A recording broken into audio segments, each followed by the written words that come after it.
It's Emily Williams here, the founder of I Heart My Life and your host of the I Heart My Life show. Now today you are in for a treat. We have my friend and incredible author and coach, Susie Moore.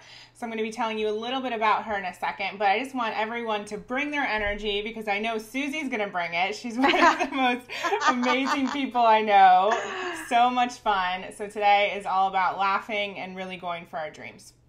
So Yay. Susie is a best-selling author and the creator of 5 Minutes to Famous, as well as a coach to CEOs and founders, and an advisor to tech startups. She's been featured on The Today Show, Oprah.com, Business Insider, and Mary Claire, and many, many more. So welcome, Susie. So excited to have you today.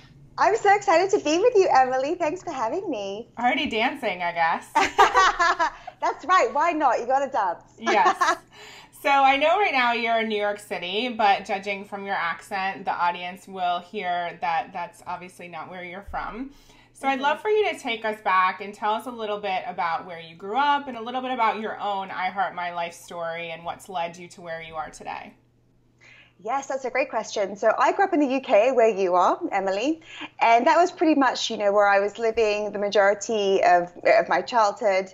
And then around at age 18, I moved to Australia solo, lived there, got married, got divorced, met my now husband as my boyfriend, and moved to New York with him 8 years ago. So I've been around the block. I've been around the globe, and it was really in New York that I think that I felt I had permission to pursue my ambition, because I feel like America, New York specifically, it's a very ambitious place. People really think big here, and I went from a really corporate employee working in tech and startups to a side hustler as a coach and writer. And just over 3 years ago, I made my side hustle my full-time job. And that was probably my real I Heart My Life commitment to what it is I really like to do, just focusing on doing work that means something to me, that means a great deal to me. Amazing. So there's so many bits in there that I want to break down for everyone, because number one, people want to know how to turn their side hustle into their main gig, right? But I'd love to know a little bit more about what took you to Australia in the first place. So in the UK, it's pretty typical to do this thing, a gap year. I think they're still pretty popular. Yeah. In the US, I think a little less so, but you take a gap between, high school and university. And I went to Australia that age because, of course, I just wanted adventure. And then when I got there, I don't know, maybe it's sort of the rebel in me. I just didn't want to pursue the conventional path. I loved it. I thought that, I could certainly see myself there, living there. And so I just married my boyfriend at the time, as a very clever teenager does, and just decided to commit to a life in a new place. And so, a lot was happening at that time. My dad died around that time, so I felt sad about going back to the UK. And the university path was great, but that's what everyone was doing. And in a way, in my own mind, I thought if I could, get a head start on working, then I'm kind of ahead of everybody else. I'll be 3 or 4 years ahead. So in my mind, that was such a no-brainer. And I mean, at the time, probably if I was advising myself, I'd be like, whoa, you might want to think about that. But it actually turned out for the best for me. So I'm very happy I pursued the life that I did. So what job were you doing while you were in Australia? I had the first job I got, because I had no real experience, was in administration, and I went to a recruitment company because I saw a job for admin, and I thought I can certainly do that, and I was fired from that job. Why? Fired from that job because I'm terrible at administration. Terrible. I was meant to be answering the phone. I didn't answer the phone. I thought, answering the phone, it's just so boring. And so when the phone was ringing, I'd say to people, can you get that? I didn't like it, and I wanted to be promoted into sales. So I started, talking to clients and doing my thing on the floor. But so when I was fired, I went back to the recruiter who placed me, and I said, look, I don't think I'm meant for that kind of job. I think I need to be with something around people. And she gave me my head start as a recruiter, which is my step into a sales career. And she said, I think you should try it here. And so around that time, age 19, 20, I stepped into a sales career, started making commission checks, started saving them all. I bought my first apartment when I was 25, and I was just I was ambitious then. And I think it's great. There are lots of different ways to live your life, and there are opportunities everywhere, and you can really forge your own path. That's what I know for sure. Oh, I love that. And that's so refreshing for a lot of people to hear, I'm sure, where maybe they didn't feel that university was the path for them, and they did exactly what you did and jumped into a role. And now look at you. So we'll get into that in just a second. Yeah, the sales career is fantastic. It sets you up for so much success. And in recruitment, it's hard selling. It is like not door to door, but like just, very close to that. And what a great training. What could be better training than that for life? Totally true. So you were there at 25, and when did you end up getting divorced? Oh, before that. So I was married and divorced like within like 2 or 3 years. Okay. And then met my now husband, and then he was transferred to New York, and we came here together, and then got married here. Okay. Amazing. Yeah. So New York. So how did you feel about going from Australia to New York? Well, it's very difficult, Emily, to, it was 2009. The market was depressed. There weren't that many jobs. But I just knew I could do it. Like, I just knew that if I came here and people could meet me, that they would hire me. And so I leveraged any single connection I had. I didn't have any, of course, US work experience or connections or a college degree, which is very important here. Very, very important here. So what I kind of learned was just to leverage what I do have, focus only on what it is that I can do well, what I know that I can offer. And I mean, if you hustle enough and if you just believe enough, then the opportunities do come. And I did have a couple of job offers after like 2 or 3 months. Oh, wow. That was fast.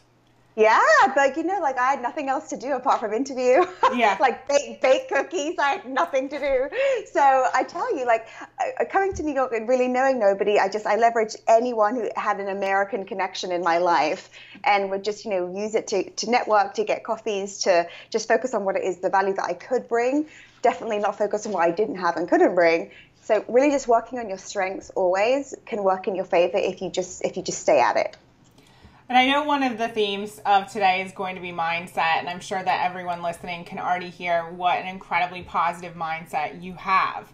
So tell me, this mindset and the work that we do is not necessarily the norm in the UK. I'm curious to know where that mindset comes from for you, because you're such a positive person. Is that natural, or is that something you've worked on? It's something that I still work on daily. In fact, I was just with some of my friends in LA at the weekend, and one of them said, if you don't brush your teeth and if you don't do your personal development work every day, you're nasty. Right?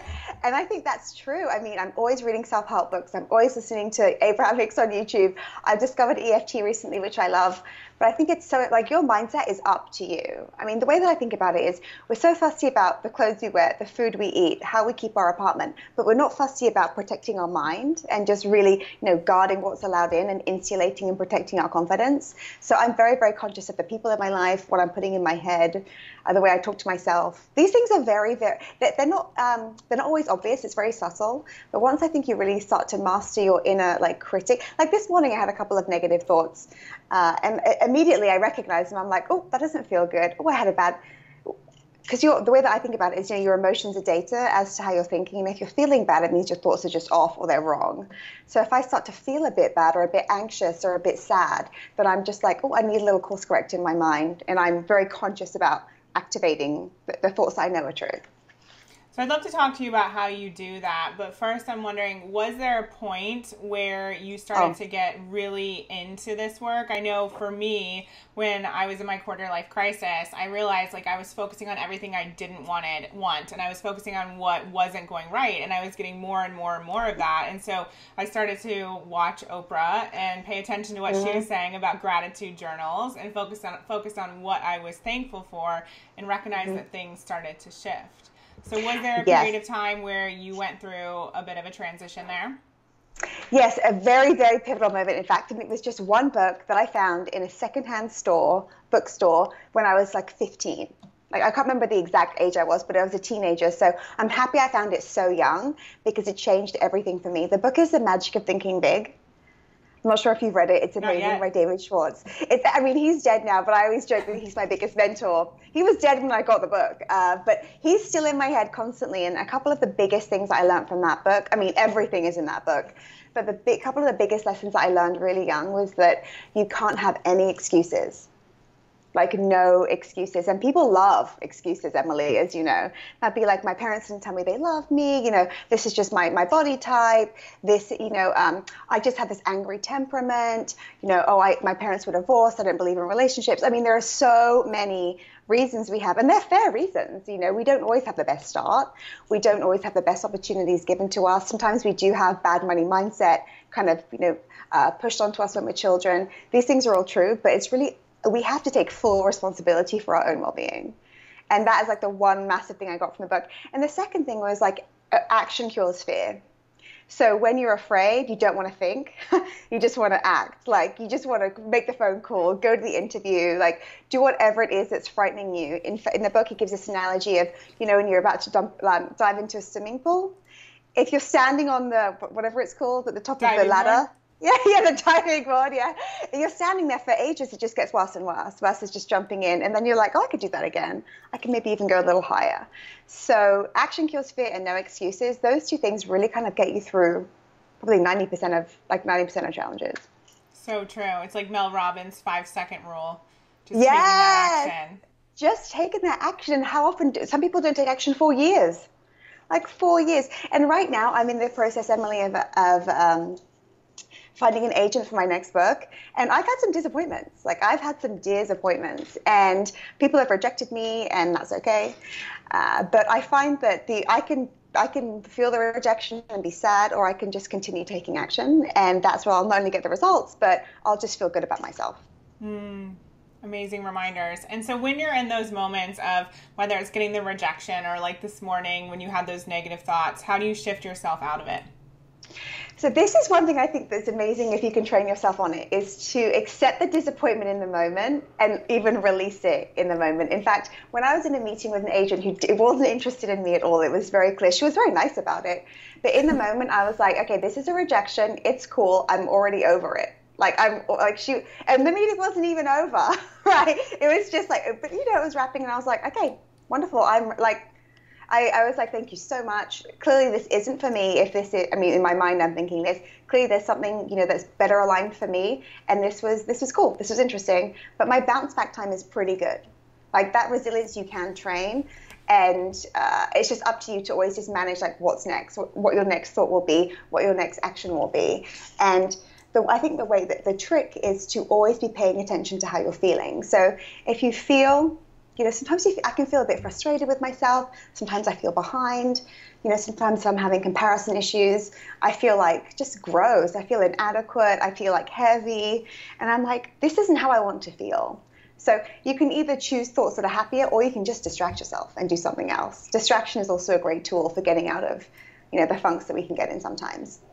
I love how you mentioned bounce back time, because I really resonate with that. Recently, someone was asking me how I basically avoid negative thoughts. And right. James and I were laughing about that because I don't. I'm actually not a naturally positive person. I'm not a naturally happy person. And so I've had to do a lot of work to become happier, and it's still a work in progress, as you said. And it's about the bounce back time. It's not about avoiding all of this stuff, never feeling fear, never feeling disappointment, but it's about how quickly you get back to that happier place or that driven place.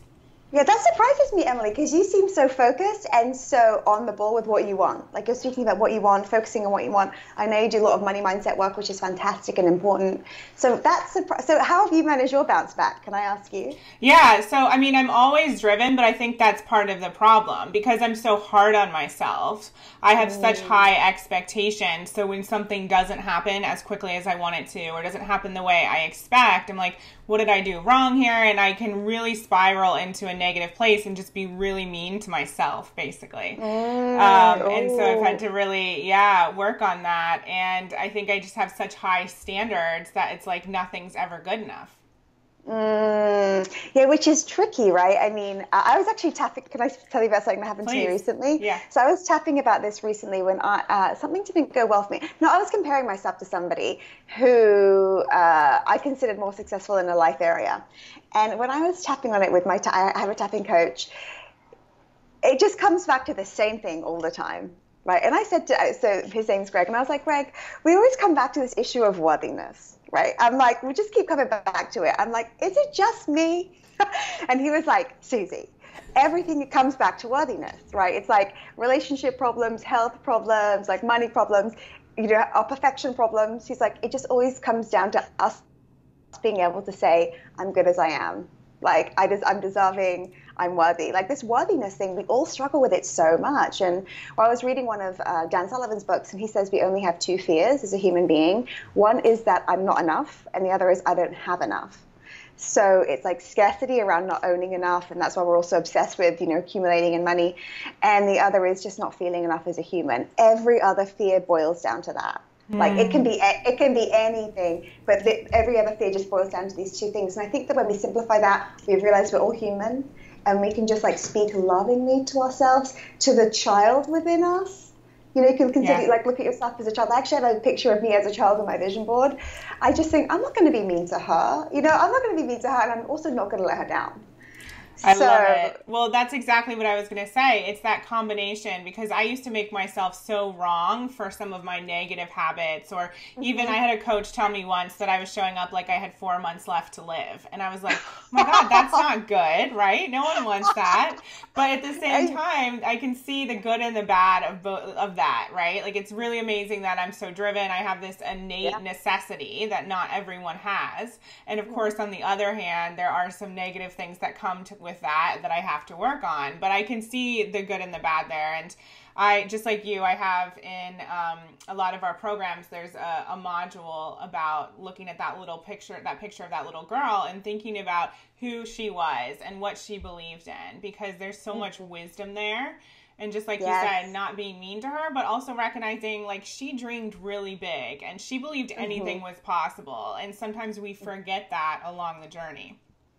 Yes, we do. And I think, like, we can't become successful or happy or, super attracted to great things when we're in an angry or hard on ourselves place. We have to soothe ourselves. Like, it has to be a loving, like, a return to this loving place, which allows us then to be creative. I mean, don't your best thoughts come when you're, like, open and kind of relaxed and just, like... Normally, like, in spinning or something random.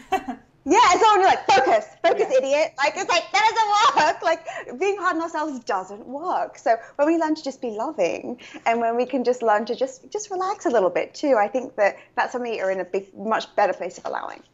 Yeah, I think that's something that you're amazing at, though, like your energy and your spirit. And it's just, whenever I've been around you a few times, we've done brunch, and it's just amazing to be in your presence, because you automatically just make me feel better. You make me feel more positive and stronger. And I think that's such a gift. Oh, well, thank you. That's the highest compliment. Thank you to say that. To bring positivity, I think, is really, for me, the biggest joy. And I think that it's I do that because I do it to myself. Right? And whatever we give to ourselves, actually, Eckhart Tolle says, whatever you think the world's withholding from you, you're withholding from the world. Wow. Right? Which I really think is true. In fact, I joined a group a couple of years ago, and I was like, I don't like this group. This group, they're not like me. Like, we don't have anything in common. And I realized it's because I was joining that group with a get mentality, not like a giving mentality. So I realized, I was like, yes, Eckhart, yes, because I was like, I'm withholding from them. I'm not giving to this group, and I think that they're not giving to me. And so I think that it's very that's just always like an aha when I remember that from him. That's so beautiful. So we're going to take a quick break, and when we come back, I want to talk to you a little bit about this element of turning your side hustle into your main gig, which you've been able to do. And you're also super skilled at writing. Obviously, you're on your second book, correct? Yes, I am. Actually, yes, my third book. Third book, yeah. So I want to talk a little bit about that, because I know a lot of the I Heart My Lifers listening, they have that same dream. And hearing you talk about finding an agent and all of that, I'd like to know a little bit more about the process. So yes, love to. Dive in when we get back. Want to be the first to hear when new episodes of the I Heart My Life show are released? Go to iheartmylife.com right now and click on Become a Member. When you enter your name and your email, you'll also receive a free gift from me called Scared or Rich, 7 Practical Biz Tips to Moving Past Fear and Hitting Your Mega Money Goals. Hey everyone, it's Emily Williams, and this is the I Heart My Life show, and we have Susie Moore with us today.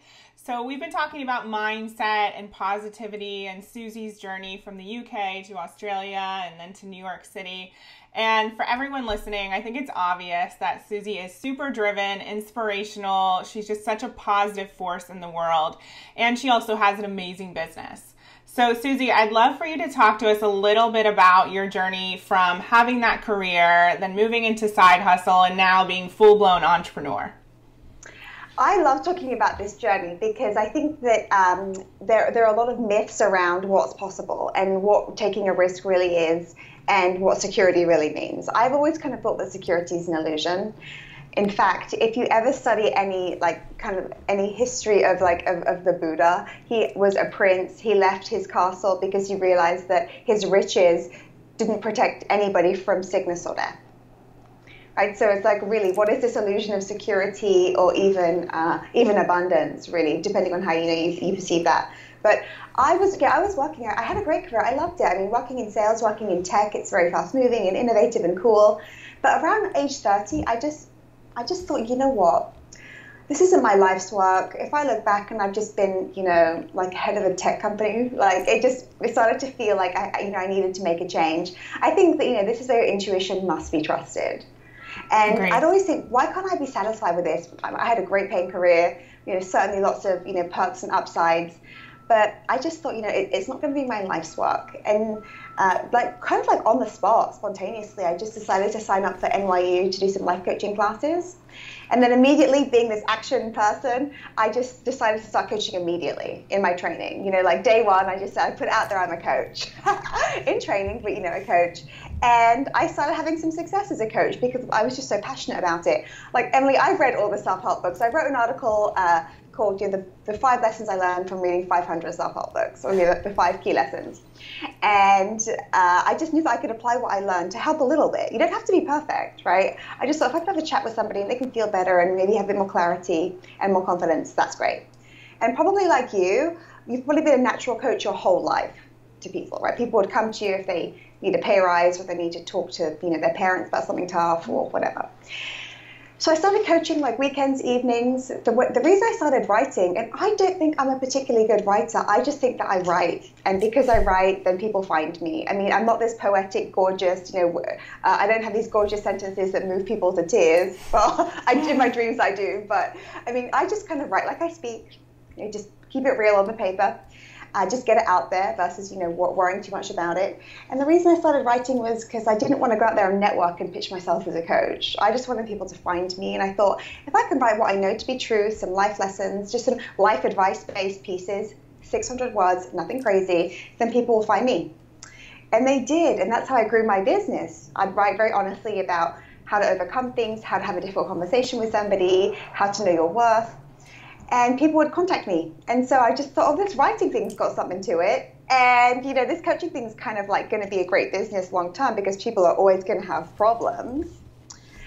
And so I was side hustling for around 18 months, making a few grand on the side, which was really nothing compared to my income, but it was enough, enough for a few hours a week. And remember, like Emily, the average American watches 35 hours of TV a week.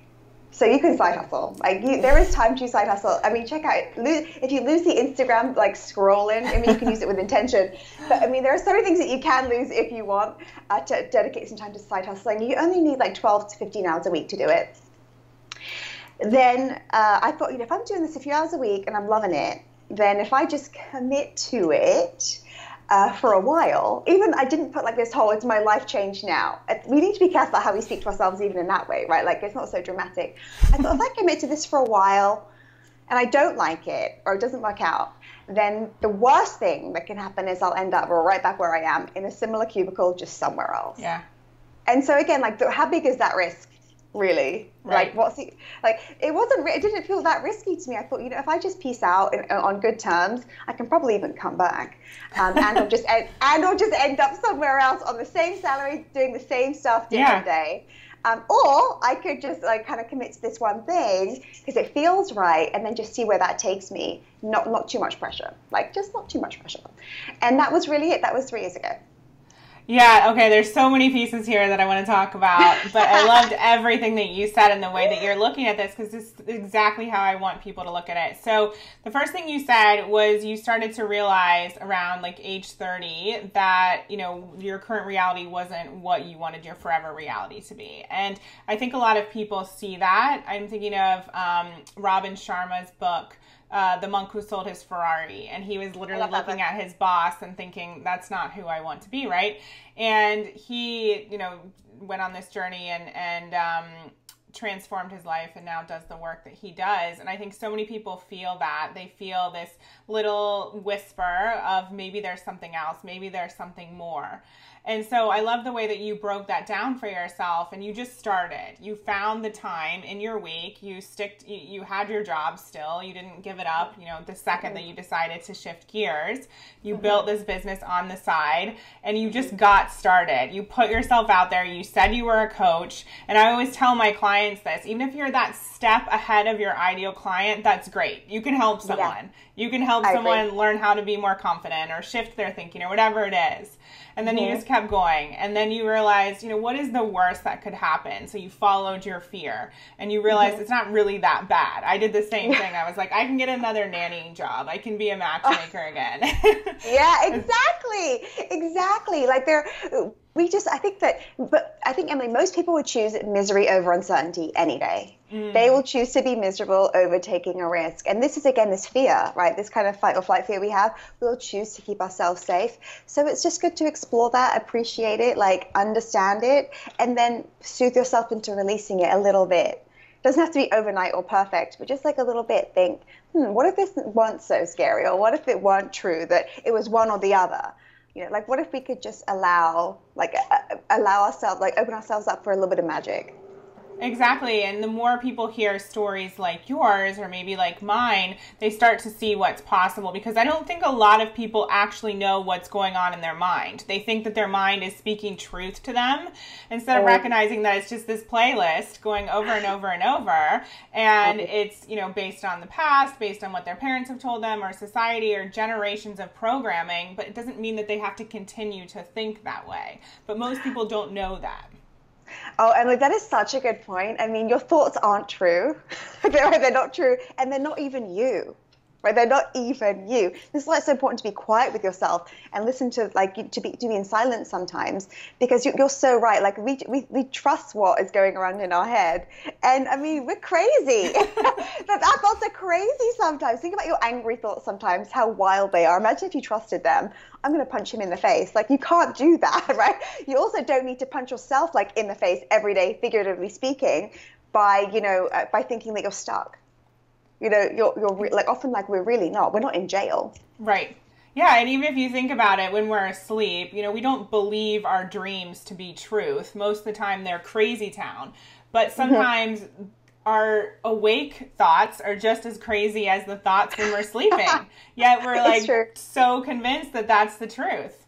It's really, really true. So I think it's important to, number one, just acknowledge that. That's a huge relief. And then understand that you can choose something else. You can choose something else. You can open yourself up for other possibilities. Beautiful. And so you started coaching, you started writing, and how did you decide kind of what area or what niche to focus on? Was that something you gave a lot of thought to, or did it just organically happen? Yeah, I never really think to these things much through. Like, I think that, again, this is where the action brings the clarity, right? It's like, I could think about it and think ideal client, blah, blah, blah. And those things are great exercises. But for me, I started doing some sales coaching, didn't like it. Doing stuff around career, like that. Did some relationship stuff, didn't like that. Like, so you kind of, you test, you do a little bit. And then just, I think life shows you what's good for you. And then the right people find you once you get into your zone. So, I mean, it's organic. And even the programs I've created and what I focus on now is based on what people need and what I think that I can offer well, versus kind of being really intentional and creating something, just allowing it to happen and just being in the flow of it. And what do you look for when you're getting these little clues? Is it just how you feel? Is it like the effect that you have on the clients? What are you looking for? I think it's how you feel, because probably, Emily, as you know, we could probably do a lot of things. Right? Yes. You could do like a lot of things. You can coach this. You could probably run a restaurant. You could, run a dating agency, be in real estate. I mean, But just because you can do it doesn't mean you should do it, right? So I'm a very good baker, but I don't think I should do that. I mean, you don't want to do that, right? I mean, if you did it, but if that felt really good, you would do that, right? So yeah, I think it's just like following your feeling, following your intuition, and no one can advise you. Like, you are your number one advisor. Your intuition is your number one advisor. So just following what feels good and allowing it to work out, right? Because we're such like we block everything, you know. I mean, my tapping coach always says the only thing, there's never a stream of bad. There's only a stream of well-being in this world. And you can either be in it or you can just like remove yourself from it, cut yourself off from it. So I just think that, you know, the more we can just allow and relax a little bit, like relax. I mean, even ambition can sometimes feel heavy and focused and busy and often, like, you know, like we were saying, the best ideas, the best opportunities come out of the blue when we're in a good feeling, but a high vibing place. So I think relaxing into it too is a really wonderful way to know what the right thing is for you. And how do you do that in a place like New York City where everything's like go, go, go and you're surrounded by ambition? Yeah, that's a great question because it's hard. Right, it's not like, oh, it's just so easy to be zen and, you know, like to carry stillness wherever you go. Right? I mean, in my mind, I dream that I'm doing that. But I think it's important to have quiet times, which is hard for me because I'm extroverted and like being around people. But when I'm reading, when I'm writing, I have my kind of daily contemplation. That really spills over into everything. Because, you know, when you're kind of centered and more quiet, I feel that, you know, that's the real you. Then when you're connected to that, you're in this place of allowing, and you just see things differently. Even like a hustly, busy place, you don't have to be in it so much. Of course, you get wrapped up in it and it's fun, but you can still bring a sense of your own quiet, even if it's small, wherever you are. Oh, I love that. For all the I Heart My Lifers listening, you can bring a sense of your own quiet. That's really beautiful. So take us back. So you were writing and you wanted to put yourself out there in that way versus networking and all of that stuff. So how did people, I guess my question for you, which I think a lot of people have, is how do you get attention as a writer? Because a lot of people can say, oh, that's great. Well, I'll put something on my blog. But what if no one even knows I exist? How are people actually going to find me? So tell us a little bit about how that worked for you. This is such a great question because I think it's extremely untapped. I think that guest posting, writing for different publications online is like an absolute secret weapon in terms of building your business. I've grown over 80% of my email list subscribers from guest posting. So not only do I not pay for them, sometimes I'm even paid to grow my email list, which I think is pretty cool. Amazing. So I think so it's great to blog, and having a great blog can be really life-changing in terms of having a business that attracts a lot of people and you become an authority. In tandem with blogging, I would recommend, instead of just expecting people to come to you, to your URL, it would be inserting yourself in a conversation that's already happening. So maybe an Elle or Marie Claire or Business Insider or Fast Company or Mind Body Green, wherever it may be, there's already a big audience there, like millions of people. Sometimes these brands are over 100 years old. So it's great to have your home of everything that belongs to you on your blog. And there are great programs too for setting up great blogs. But if you can also just join a busy conversation, just enter it hot, then people not only know about you, but they also can link back to you, to your blog, and find out ways to contact you, to join your email list, go to your landing page, whatever it may be. So this kind of, guest posting, blogging, you don't have to be perfect. Like, you don't have to be a great writer. Really, I mean, I look back at a lot of my pieces and cringe. They are so bad. Oh my gosh. But, what can I do? They got me here, So it's, I think this tool, this weapon of being able to contribute your voice to a conversation and have a point of view, not only makes you an expert, gives you a lot of credibility and authority, but it grows your business. It grows your business in a way that most people aren't doing because they think it's inaccessible. They think they have to be perfect to write, or maybe they just don't know how to get started. So can you break it down a little bit more for us? So what was the first, say, guest blog post that you were a part of? Yeah, so this is a great clue. So when you think about who is it you want to serve, right? Who your clients are, or who's going to buy your product or service, Often it's probably that they can be similar to you. Not always, but in most cases in the beginning, that can be true. So when I was at my desk, like bored, daydreaming, at work, I'd often be reading Mind, Body, Green because I love their just kind of thought-based pieces about, happiness and joy and these things that I wanted to always feed my mind. So I just thought, I'm going to submit something to them, right? Again, don't have to be perfect. So I wrote my first piece, and it was published in January 2014, called, like Noah's the New Black, 5 Ways to Calm Down Your Busy Life, right? That was my very first piece. I mean, I look back, it's terribly written, right? But hey, it got me started. It was published. It was shared a few thousand times, and it generated leads to me, like immediately. So I just felt like I was onto something. I didn't really have a grand plan at all. I just thought, okay, if I just do that again, like I can do that again, and maybe I'll do it again somewhere else, and then again somewhere else. Like you just take the next small step. And that was kind of like the foundation of everything. I mean, and how much were you writing every single week? Like 1 piece a week. Yeah. Like 500, 600 words, that's 1 page and a bit. It's not a lot. And you can repurpose stuff from your blog. You can take a podcast interview you've done, get it transcribed. If you have a book, you can take chapters from that. You probably have a lot more content than you think. Like this conversation right now could be transcribed into like 10 steps to something or whatever. And people can help you with that. But we have a lot more content than we think. And so there's a lot you can already leverage in your business. That's why I'm so passionate about showing people how to do this, because not only does it grow your business, it's tremendous fun, but you kind of catapult ahead. I mean, once people see you in these big publications and these big names, you get a lot of opportunities from that, like branding opportunities, speaking opportunities, book deals. These things come when you're considered an expert. And you don't have to be an expert to start. Once you start, you become the expert. Amazing reminder. And just so everyone is clear, every publication, they have submission guidelines right there on their website, correct?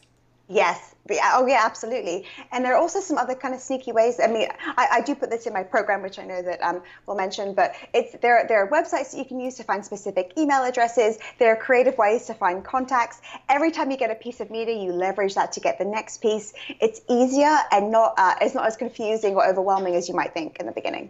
Yeah, I just wanted people to really understand that. And you did this from the beginning. And so it just goes to show, again, what's possible and how you don't have to have all your ducks in a row to be able to do this. It's only 500 to 600 words and people can find the time. Yeah, you can even do it once a month. I mean, you can do it whenever, and you can do it on the plane. You can do it at work when you're supposed to be working, taking notes in a boring meeting. I mean, I would do all of that.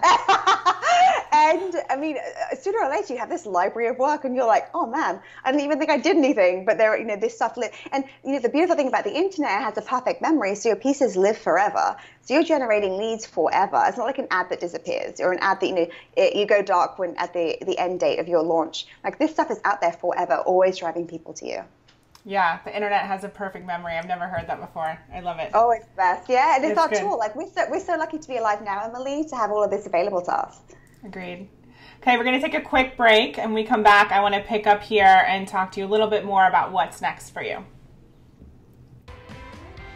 Do you want to learn how to make and attract more money in your business? If so, my I Heart Money Live program is for you.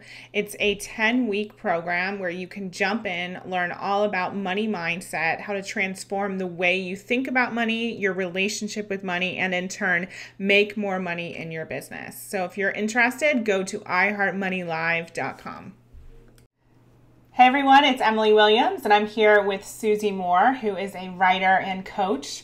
And we've been talking all about getting started in your business or in your side hustle and moving forward with your dreams. And one of the things we talked about before the break was this element of guest posting in order to grow your business and grow your following. And Susie's described exactly how she was able to do that. And one of the things I know we didn't mention yet, you kind of touched on it earlier, Susie, but I want to make sure to point it out, is that you're always really adamant that whatever the publication is, that they include a link back to you in some way or another. Can you talk a little bit about that?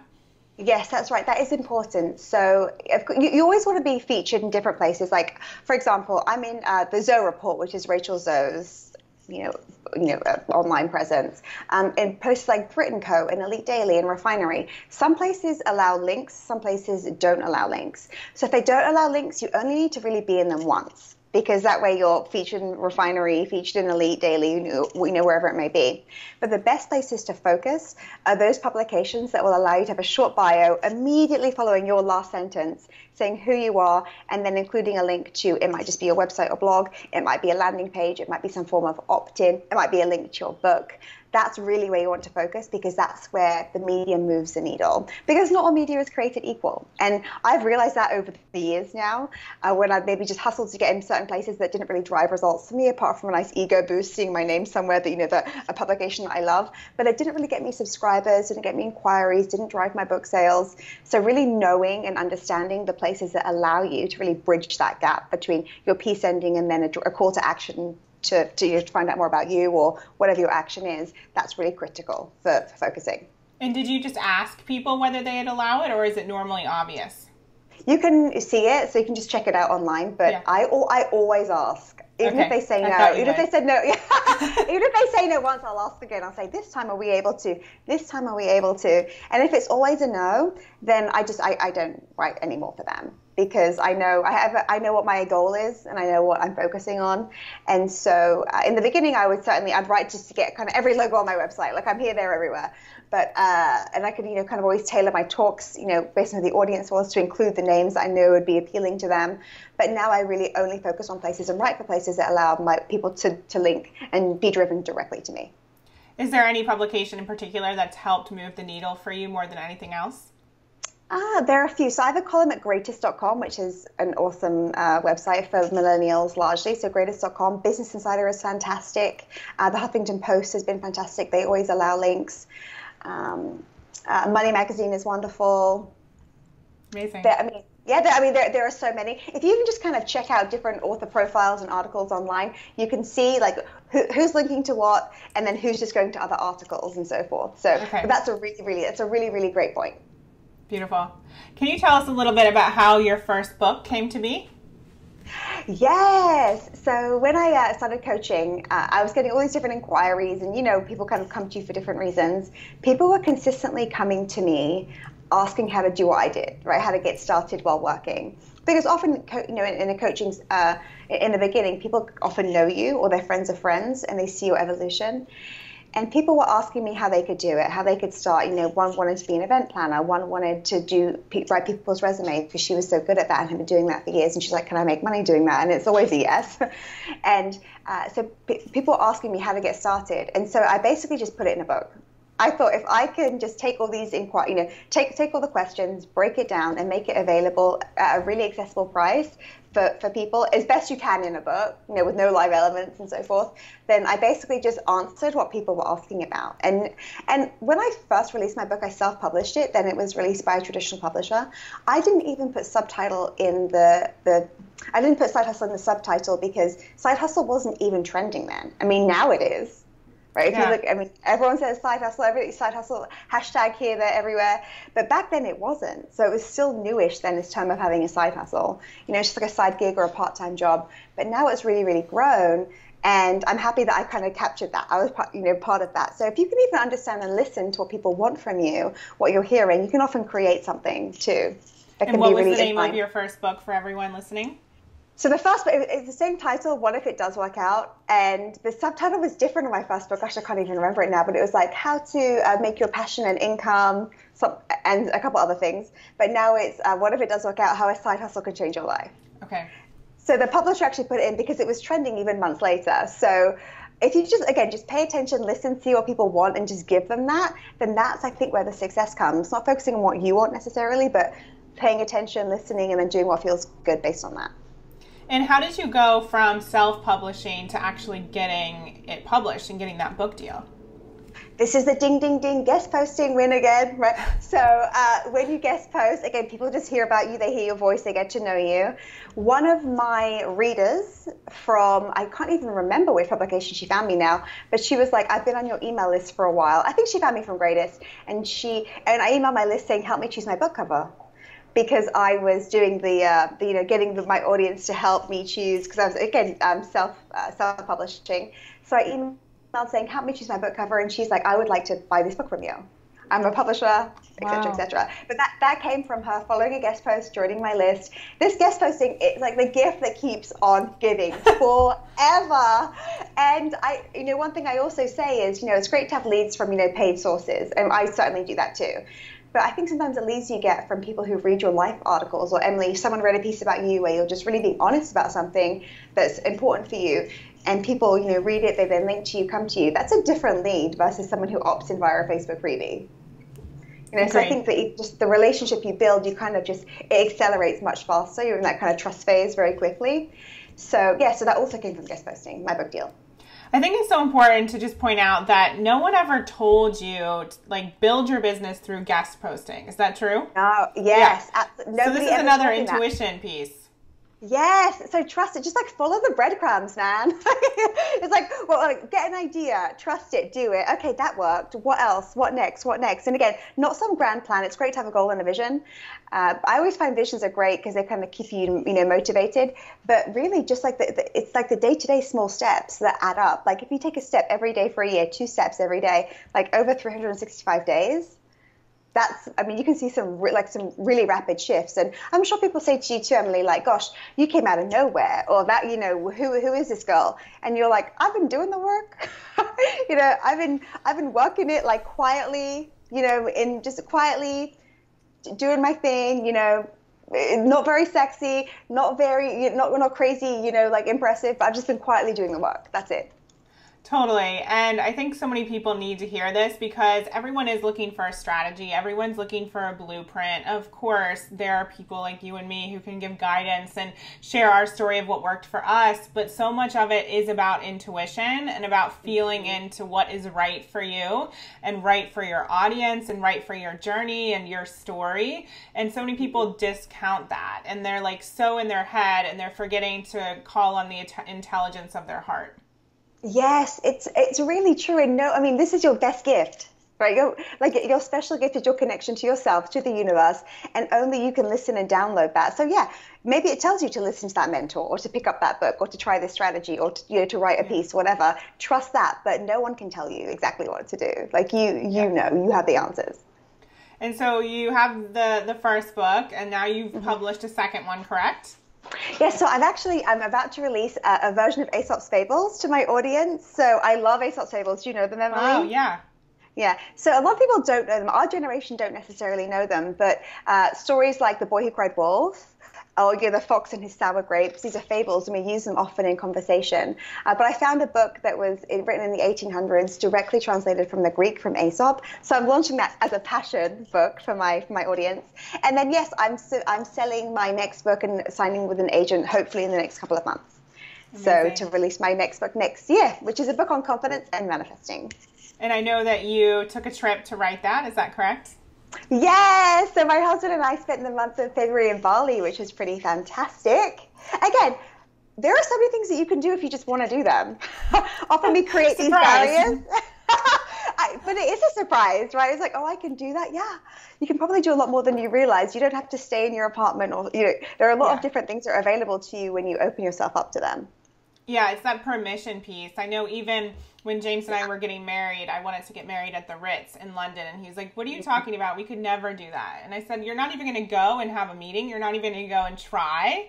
And so, he's very inspirational as well. I'm not saying that it's all me, but there are many times where I have these big dreams and other people would think that I was crazy, but you can at least try. You can at least check it out. You can at least research the hotel or book the flight or whatever it is, and step outside of the box. But so many of us don't even give ourselves permission. I love that, Emily, and I think too, that's why we're connected, because it's a wonderful thing to just have not no limits thinking, but a way of thinking. Oh, why not? Yeah. I always say, why not me? Someone has to get married at the Ritz. Why not me? Why not you? And the other question I love, apart from why not me, is so what? Yeah, right? It's what? I joke that I'm rejection proof. And even in my program, I have a module called rejection proof pitching. And the thing is, you can be rejection proof, right? Rejection's even a perception. Yeah, it is. So rejection is protection for me.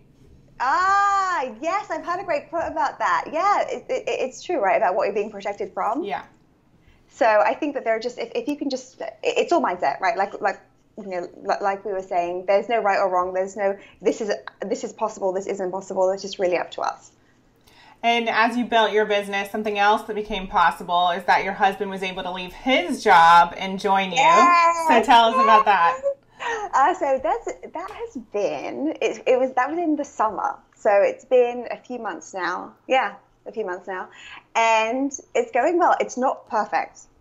I think it's important to say this. Yeah. It's not always easy. We don't always have the same point of view. We're still, getting into our groove together. Overall, I love it because not only is my love language quality time, but we get to do things like go to Bali together. He doesn't have to take time off and get that approved and so forth. I feel like we're working on something together, building something together, like going through life together. But when you take two people with different backgrounds and ways of doing things, I'm probably a lot more like you, Emily, like do it. And he's much more think about it, plan it. Yep. We probably still do it more than we plan it, but overall, I'm learning to work with him, and that's taking me some time, and we're getting there. It's not every day is not easy though. Well, you're the visionary, right? And he might be more of the process person. And, it was a big learning curve for James and me as well. It's not something we ever planned to do in terms of working together. And it's strange when you start something and then someone else comes in, regardless of who it is. And it can feel a bit weird when you're like the boss of your husband and you're trying to figure out the roles. And so it definitely is a big learning curve. But I love what you said about being able to travel together and live your life together, because I think it is difficult when one person is in that job that keeps them a bit more grounded in one place, and then you have more flexibility. Do you have any advice for couples like me? Because you've been doing it longer, right? And what's your advice for couples who are like not killing each other every day? I think for us, it comes back to not making anything wrong. And so realizing, so I've been filming these episodes all day today, and James was eating lunch and I was eating lunch, and I just put my headphones on and watched like a cheesy episode of Party of Five, which I'm like really addicted to right now. I love it. And I was like, he tried to talk to me, and I said, you know what? I really just need to veg out right now because I've been talking to people all day. Do you mind? And he was like, oh yeah, no problem. And so he just went downstairs. But in the past, I would feel really guilty about that. And then I would make myself wrong for feeling guilty. And then I end up resenting him, and he didn't even do anything. And so it's just that honest communication and recognizing it's not personal if I say that. It's just how I'm feeling. And so owning it and having the strength to communicate, that's been one of the biggest shifts for us. I really like that, because it's so easy to make somebody else wrong if they're just not doing it our way, or completely aligned with us. And thinking somebody's going to be just like you is kind of crazy thinking. Totally. And I wouldn't want to be married to myself. That would be crazy and horrible and very I wouldn't stressful. want to be married to me. So thank God that James isn't exactly like me. Yeah, do you think too it's important to just have a sense of humor, and again, just keep it light? Definitely. I'm very serious, and like I said, I can be, overly driven, and so he doesn't worry about the big picture. He just knows that everything will be okay, and I really need that, and when I'm not being kind to myself, he's a reminder, you're crazy, that was amazing, you did such a good job, and is just, so supportive. Oh, that's wonderful. Yeah. Maybe I'll be nicer to my husband now. When he does something that isn't exactly how I want it to be done. Yeah, I know. It's hard. But they also have, a different way of doing things. And that could bring, something refreshing to the business, and just something in terms of the process. I've realized James is better at that. And so we can use those strengths. He has meetings with our team every single day and really loves that. Whereas I don't like to talk to people. So I'm more introverted, right? So I do my own thing. Yeah, and so you're just owning what you do, owning the strengths that you have, and then there's a lot of combined strength in that, right? Totally. Mm-hmm. So one of the questions I love to ask everyone on these shows is a little bit about what's coming up for you and what you're excited about. A few things. Right now, I'm really excited about the program that has been that's been really well received this year, specifically around guest posting. It's called 5 Minutes to Famous, and it's all about how you can just basically do the same thing I did. If you're interested in getting your voice out there, growing your kind of, cred in your field and being able to grow your email list in a really untapped and creative way. It's totally possible for everyone. So that I'm really excited about. Also, I mean, my next book, at heart, I feel like, writing allows you to reach a lot of people. A lot of people, and I think a lot of us in the industry that we're in, it really is our intention to make an impact and to connect with a lot of people and share what it is that we know that can be of value, right, to people who want to hear it. So my next book, my current program, and then some personal adventures. After the Bali experience, we're looking to do something similar again in another country, probably this year. So why not? Yeah, why not? Right? Expression again, why not? And then overall, I feel as if having a business, it's great to have your plan and what you're focused on, but also being in a place of like receptivity, what also can be coming to you. I feel like I always think like this is a good day, it's a good year, and I think there are a few other things that could be coming my way based on just my own intuition and level of excitement. I love that. And how do you recommend that people just like you create a life that's better than your dreams? I think number one, understanding that you can, it's possible. It's completely possible. We do create our own reality and we are in charge of so much. And when we take responsibility for it, it can be a little bit scary, but the virtues of it and the fun of it and just the empowerment that comes with it is so much bigger than anything that can frighten you. And the secret, for me, is just small steps consistently. Action in the face of being terrified and knowing it's like, the question, like the name of my book, like, what if it does work out? Be focused on what can go well, because positive expectation is such a powerful force in our lives. Yeah, I love how you reminded everyone how much further along they'd be if they took one step every single day. So 365 steps closer. You'd have a badass business with 365 steps. Yes, life, anything, body, savings account, like all these things that we could consistently and small. That's it. It's not so scary, and it can be easier than we might think. Yep. So where can people find you, Susie? My website is susie-moore.com, so susie-moore.com. And then if you want to check out 5 Minutes to Famous, it's 5 minutes, FIVE, minutes to famous.com/Emily. Amazing. Thank you so much, Susie. It's been incredible having you here.